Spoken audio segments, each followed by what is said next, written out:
മൊത്തവും തല മൊത്തവും മുറിഞ്ഞു വാരിയിരിക്കുന്നു. എല്ലാവർക്കും നമസ്കാരം. ഇന്ന് നമ്മുടെ 34-ാമത്തെ ദിവസത്തെ രാത്രി അപ്ഡേറ്റ് ആണ്. ഇപ്പോൾ നമുക്ക് രാത്രി അപ്ഡേറ്റുകൾ രാത്രി മാത്രമേ ഉള്ളൂ. പക്ഷേ ഇന്ന് ഇച്ചിരി ഖേദകരമാണ്. ഞാൻ ഇപ്പം 10 മണി സമയം ഞാൻ സിനിമയല്ല, ഞാനിങ്ങനെ ഓരോ സീരീസ് കണ്ടുകൊണ്ടിരിക്കുകയായിരുന്നു. ആ ടൈമിൽ എനിക്ക് ചെറുതായിട്ട് ഇങ്ങനെ ചൊറിഞ്ഞ്. അപ്പം ഞാൻ അത് കുറച്ച് ഞാൻ പറഞ്ഞത് ഇപ്പോൾ ഞാൻ ചൊറിയുന്ന മെത്തേഡ് ഇങ്ങനെയാണ്.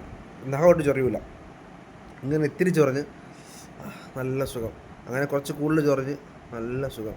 അങ്ങനെ പിന്നെ രണ്ട് കൈയും വെച്ചിട്ട് ഇങ്ങനെ ഇങ്ങനെ ഇങ്ങനെ ഇങ്ങനെ ആക്കിക്കൊണ്ടിരുന്നത് നല്ല സുഖം. കുറച്ച് കഴിഞ്ഞപ്പോഴത്തേക്ക് കയ്യിൽ എന്തോ ഒട്ടുന്ന പോലെയൊക്കെ തോന്നി. അപ്പം ഞാനിങ്ങനെ തൊട്ട് നോക്കിയപ്പോൾ എവിടെ നിന്നൊക്കെയോ ചെറുതായിട്ട് ഇങ്ങനെ ബ്ലഡ് സ്റ്റെയിൻസ് കണ്ട്. അങ്ങനെ ഞാൻ ഉണ്ണിമയെ വിളിച്ചിട്ട് ബാക്കിലൊരു വീഡിയോ എടുത്തപ്പോഴത്തേന് ഈ കൊച്ചു നിന്ന പിമ്പിൾസ് പലതും പൊട്ടി അതിനൊക്കെ ബ്ലഡ് വരണുണ്ട്. അപ്പം ചൊറി തോന്നും. ആരും മാക്സിമം ഒരു 3-4-5 മാസത്തേക്ക് ചൊറിയാതിരിക്കുക കേട്ടോ. നമുക്ക് ചൊറിയുമ്പോൾ നല്ല സുഖമാണ്. പക്ഷേ ചൊറിയുമ്പോഴത്തേക്ക് ആ പിമ്പിൾസ് പൊട്ടും. സോ ബ്ലഡ് വരും. സോ ആരും ചൊറിയാതിരിക്കുക കേട്ടോ. ഞാൻ ഇത്രയും നാൾ ഇങ്ങനെ ചൊറിഞ്ഞ് കുറച്ച് ഒരു 1-2 കുരുവൊക്കെ പൊട്ടിച്ചത്. ഇന്നിപ്പോൾ എനിക്ക് ചൊറിഞ്ഞ് ഇവിടുത്തെ കുരുക്കൾ മൊത്തം പൊട്ടിച്ചിട്ടുണ്ട്. ഞാനത് അറ്റാച്ച് ചെയ്ത് നോക്കിക്കോ.